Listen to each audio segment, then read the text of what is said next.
Alors, je m'appelle Julien Bouron, j'ai 31 ans, je suis supporter et collectionneur de maillots de l'AS Monaco depuis une vingtaine d'années. Aujourd'hui, on est au centre de performance de l'AS Monaco afin de battre le record du monde de la plus grosse collection de maillots d'un seul club. Alors, le précédent record était de 1046 maillots et aujourd'hui, il a été battu avec la somme de 1146 maillots. Donc, la plus grosse collection de maillots d'un club dans le monde est une collection de maillots de l'AS Monaco. Voilà. C'est une fierté pour moi, pour le club. Donc ça déjà c'est une première chose. Ensuite, ma passion, c'est simple. En fait, quand j'ai commencé à m'intéresser au football, donc à l'âge de 5-6 ans, l'équipe qui cartonnait à l'époque, c'était l'AS Monaco, avec notamment le titre en 2000. Et le premier match que je suis allé voir, justement, c'était un Auxerre Monaco de cette fameuse saison 99-2000. Et Monaco l'emporte à Auxerre et je suis tombé amoureux de l'AS Monaco comme ça. Et depuis j'ai jamais lâché le club, on va dire. Alors mon premier maillot porté par un joueur est celui de Lucas Bernardi, porté lors de la saison 2006-2007 à Reims en Coupe de la Ligue, que Lucas m'a offert le surlendemain du match. Et à partir de là, je me suis intéressé à fond au maillot porté par les joueurs. Alors, la pièce la plus ancienne de ma collection est un maillot des années 50.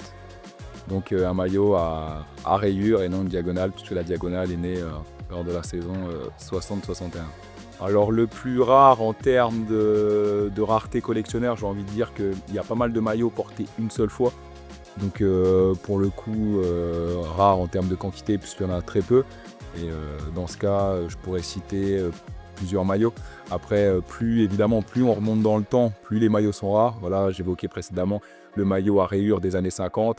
C'est un maillot qui va presque bientôt avoir 100 ans. Alors, ouais, si, je suis super content par rapport à ce record. C'est quelque chose d'incroyable d'un point de vue quantité. Après, j'espère que ce record quantité ne va pas entacher sur la qualité des maillots. C'est surtout là-dessus que j'insiste, on va dire. Je tiens vraiment à tous mes maillots, c'est-à-dire autant un maillot des années 70-80 qu'un maillot récent. Du moment qu'il y a le blason de l'AS Monaco, c'est un maillot auquel je tiens. Après, forcément, il y a des maillots avec plus de valeur, notamment symboliques, avec des titres ou financières, où là, ils vont avoir une valeur plus importante.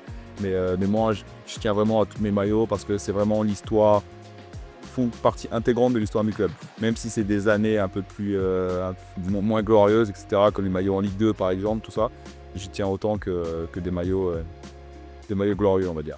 J'aime beaucoup également les maillots de la fête nationale parce que c'est une symbolique. Monaco est plus qu'une ville, c'est un pays.